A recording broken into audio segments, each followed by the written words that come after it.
Mukhang hindi feel ng kilalang female singer ang magtrabaho dahil ang dami-dabing injuries sa kanya para sa out-of-town shows pero dead na siya. Hindi raw sinagot ng female singer ang mga nagtatanong sa kanya para sa mga out-of-town shows, lalo't malapit na ang eleksyon ngayong taon. May isang sinagot daw ang mga awit to her new handler dahil kilala nito ang naging choir at marahil ay nahiya siya na hindi ito sagutin. Ang kaso, presyong ayaw daw ang talent fee.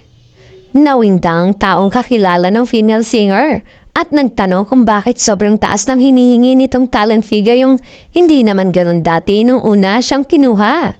Sabi ni female singer, yun daw talaga ang rate niya. Dati raw ay binagsak ang presyo ng PF niya ng dating handler. Kaya pala, dami niyang shows pero konti naman ang tatanggap niyang PF. At dahil nagkaroon ng hindi na magandang relasyon ang female singer at dating handler dahil sa talent fees niya, ay naghiwalay na raw sila.